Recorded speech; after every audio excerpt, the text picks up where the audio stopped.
तो आज का पहला टॉपिक स्टार्ट करते हैं। आपके मैथ्स का पहला ही लेसन है वास्तविक संख्याएं।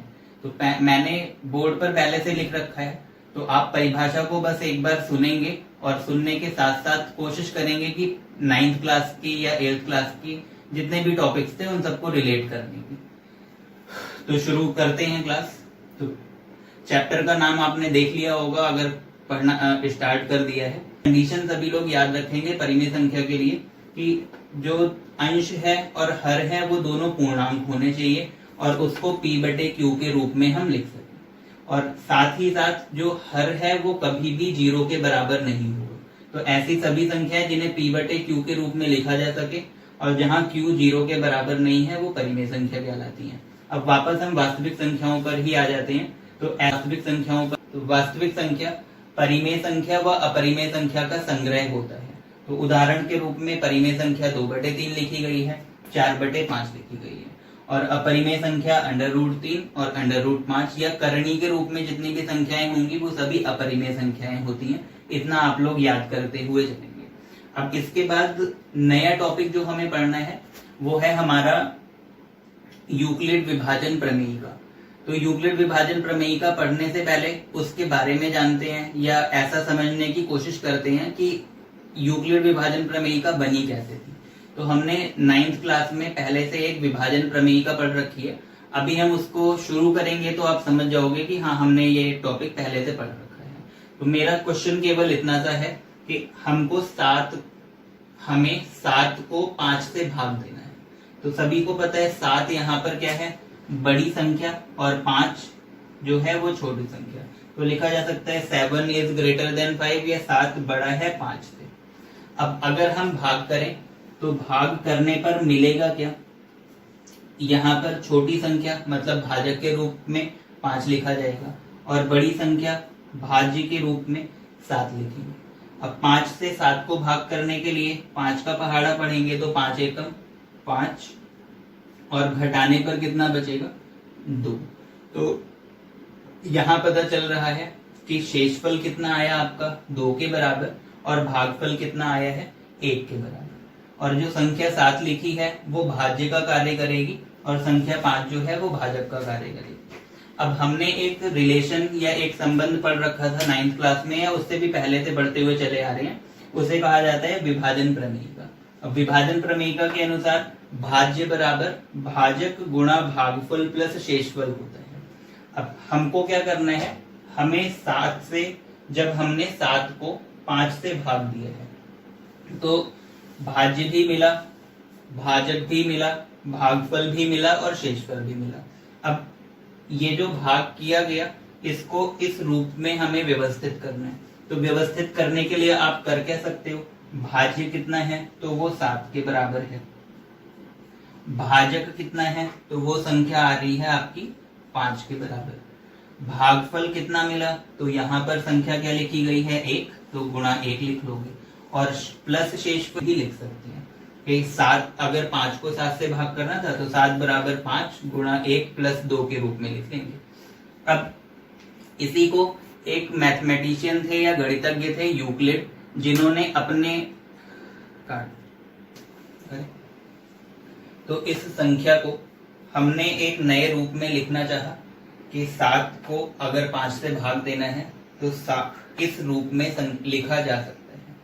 अब इसी को एक मैथमेटिशियन या गणितज्ञ थे यूक्लिड, उन्होंने एक नए रूप में परिभाषित किया और जिसको उन्होंने एक नाम दिया यूक्लिड विभाजन प्रमेय का। तो अब यहाँ से हमारा नया टॉपिक स्टार्ट होता है क्लास 10th का, यूक्लिड विभाजन प्रमेय का। तो वो है क्या, पहले एक परिभाषा या मैं बोलूं कि स्टेटमेंट हम पढ़ लेंगे और उसके आधार पर ही आगे बढ़ेंगे। तो यूक्लिड के अनुसार, तो शुरू करते हैं यूक्लिड विभाजन प्रमेय का। यूक्लिड विभाजन प्रमेय के अनुसार यदि a व b दो धनात्मक पूर्णांक हों जहां a बड़ा है b से, तो उस केस में a बराबर bq प्लस r के रूप में लिखा जा सकता है। अब यहाँ q क्या है और r क्या है इसको आपको सीखना है। तो q और r यहाँ पीछे से आप सीख सकते हो कि हमने 5 से 7 को भाग किया तो 5 को का पहाड़ा कितनी बार पढ़ा तो 1 बार पढ़ा गया। तो ऐसा बोल सकते हैं कि जितनी बार हमने पहाड़ा पढ़ा है वो जो संख्या आएगी वो यहाँ पर किसका कार्य करेगी, क्यू का कार्य।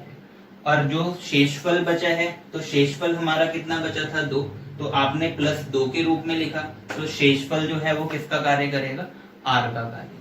तो यहाँ से आप समझ सकते हैं यूक्लिड विभाजन प्रमेयिका में अगर कोई दो पूर्णांक दिए गए हों तो उनको a बराबर BQ + R के रूप में लिखा जा सकता है। और कंडीशन याद रखनी है कि R हमेशा 0 से बड़ा होगा या उसके बराबर होगा और B से हमेशा छोटा मिलेगा। इसके बाद अब इस आधार पर हमें आगे सीखना है कि किन्हीं भी दो संख्याओं का मासापा या HCF कैसे ज्ञात किया जाता है।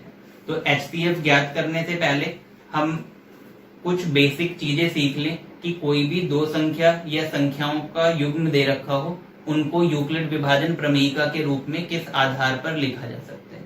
तो यहाँ पर मैंने प्रश्न एक लिख लिया है क्या, एक बार पढ़ लीजिए आप सभी। निम्न पूर्णांकों के युग्म को यूक्लिड विभाजन प्रमेयिका के रूप में लिखिए।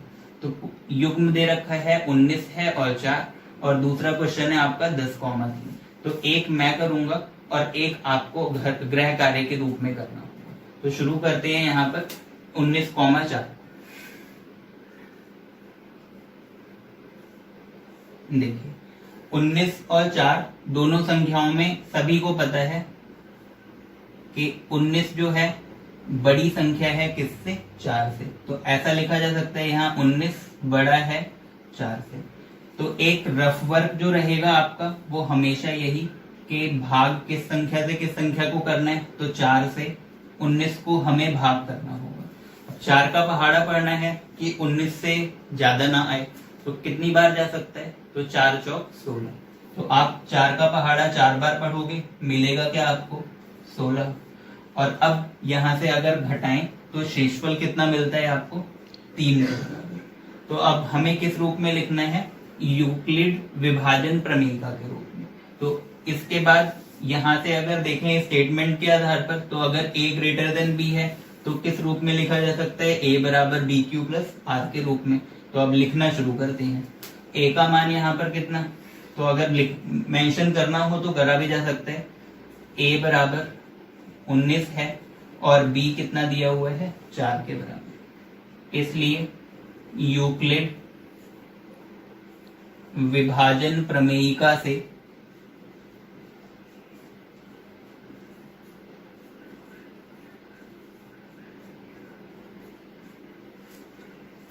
उन्नीस बराबर 4 गुणा 4 और प्लस शेषफल कितना बचा आपका, 3।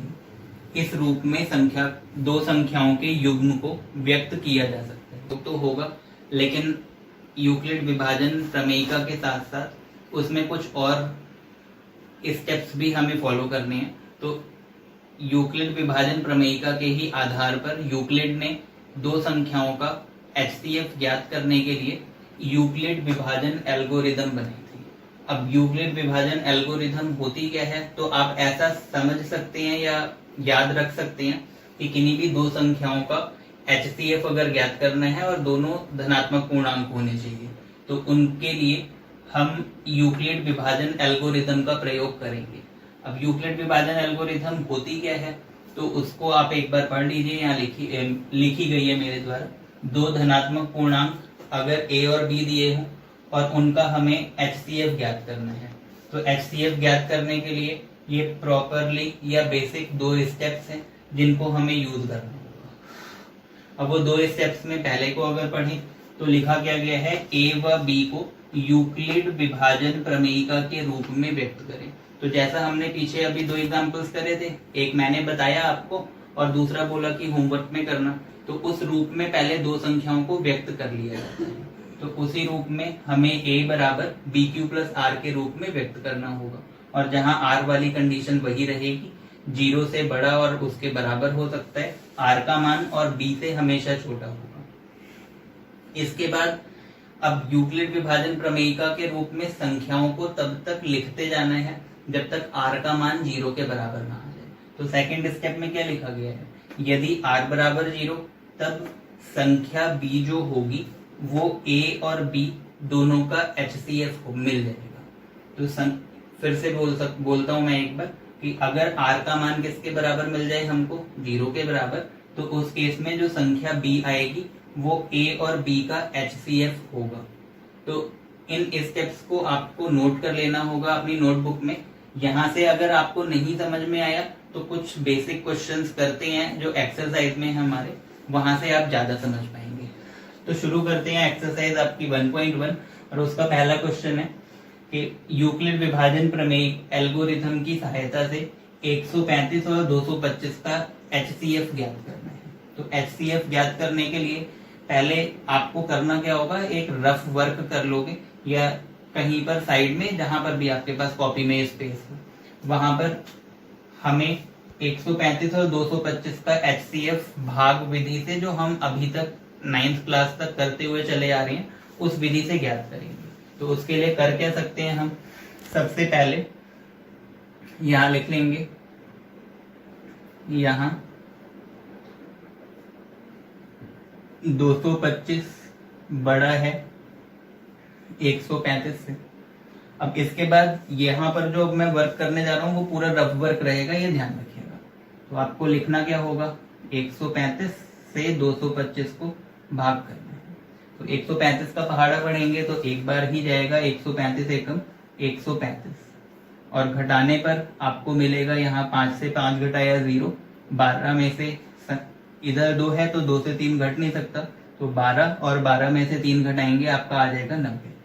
अब 135 के पहाड़े में 90 तो नहीं आता, तो हम HCF पुरानी वाली विधि से ज्ञात कर रहे हैं। तो उसके लिए करते क्या थे, 90 जो शेषफल आया वो वैसे ही लिखा रहेगा, और यहाँ पर जो संख्या भाजक का कार्य कर रही है अब वो भाज्य का कार्य करने लगी है।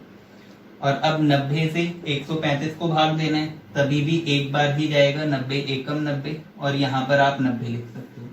अब घटाना शुरू करें तो 5 से 0 घटाने पर 5 बचेगा, और 13 में से 9 घटाएंगे तो 4 आ जाएगा। और ध्यान रखना है ये पूरी प्रोसेस तब तक करते रहनी है जब तक कि शेषफल 0 के बराबर ना आ जाए। तो अब फिर से एक बार वही 45 शेषफल आ गया। अब 90 जो अभी तक भाजक का कार्य कर रहा था वो फिर से भाज्य का कार्य करेगा, और 45 से आप 90 को भाग कर लो, तो 45 दूनी 90 होता है। यहां से अगर घटाएं तो शेषफल जो है वो किसके बराबर मिल गया, 0 के। तो जहां पर शेषफल 0 के बराबर मिल जाए उस स्टेप तक ही हमें सॉल्व करना है। अब इसके बाद इसी को यूक्लिड विभाजन प्रमेयिका के रूप में पहले आप व्यक्त कर लो, और उसके बाद फिर HCF ज्ञात करना सीखते हैं। तो हम स्टार्ट कहां से करेंगे क्वेश्चन का सॉल्यूशन, ये पूरा आपका रफ कार्य हो गया। इसके बाद यहां लिखो, यहां हटा देना। तो अब ये जो भाग किया गया है इसको यूक्लिड विभाजन प्रमेयिका के रूप में हमें व्यक्त करना है। क्वेश्चन का जो सॉल्यूशन है या उत्तर है वो इस रूप में आप लिखोगे। देखिए लिख सकते हैं, यहां 225 बड़ा है 135 से, अतः यूक्लिड विभाजन प्रमेयिका से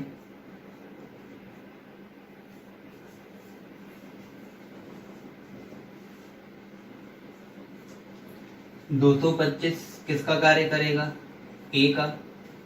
चलो पहले लिख लेते हैं, a बराबर BQ प्लस R। तो अब a का मान 225 हो जाएगा और b का मान कितना रहेगा, 135। अब Q क्या रहना है, तो आपने जितनी बार पहाड़ा पढ़ा 135 का, तो 135 एकम 135, तो यहाँ पर Q का मान जो है वो कितना आ जाएगा, 1 के बराबर। और शेषफल कितना बचा, तो शेषफल हमने ज्ञात कर लिया है, वो 90 के बराबर बचा है। अब फिर से ये प्रोसेस रिपीट करनी है तब तक जब तक कि शेषफल 0 के बराबर ना आ जाए। तो अब क्या करेंगे, यहाँ पर जो 135 लिखा है वो किसका कार्य करेगा, a का, और जो शेषफल आया है वो किसका कार्य करेगा, b का, जैसा कि यहाँ पर किया गया। 90 से किसको भाग कर रहे हैं अब, 135 को, तो 90 का पहाड़ा एक ही बार पढ़ा, 90 एकम 90, तो यहाँ आप लिख लोगे 90 गुणा 1 प्लस शेषफल कितना बचा है, तो शेषफल आपके पास बच गया है यहाँ पर 45 के बराबर। तो आपने यहाँ लिख लिया 45 और साथ साथ यहाँ मेंशन करते जाना यहाँ r बराबर नहीं है 0 के, और यहाँ फिर से लिख सकते हैं r is not equal to 0। अब पुनः ये प्रोसेस फिर से रिपीट होगा, तो फिर से रिपीट करने के लिए अब 90 जो है वो a का कार्य करेगा और 45 जो है वो b का कार्य करेगा। अब 45 का पहाड़ा देखिए कितनी बार पढ़ा है हमने, तो 45 दूनी 90 2 बार पढ़ा गया, तो यहाँ पर 45 गुणा क्या लिखेंगे 2 आ जाएगा, और प्लस शेषफल हमारा कितना बचा था 0 के बराबर, तो यहाँ पर लिख लेंगे 0। तो यहाँ लिख सकते हैं यहाँ r बराबर है 0। तो मैंने पहले ही बोला था यूक्लिड विभाजन एल्गोरिदम में करना क्या होगा, जहां पर भी r का मान 0 के बराबर आ जाए वहां संख्या b जो होगी वो a और b दोनों के HCF का कार्य करेगा। तो लिख सकते हो यहाँ r बराबर 0, अतः HCF a और b मतलब 225 और 135 का किसके बराबर आया है, तो वो संख्या b। तो b कितना है यहाँ पर 45 के बराबर, तो आप लिख सकते हो बराबर 45। तो यहाँ से क्या कंफर्म हो गया या क्या पता चला हमें कि संख्या 135 और 225 दोनों का HCF किसके बराबर आया है 45 के बराबर।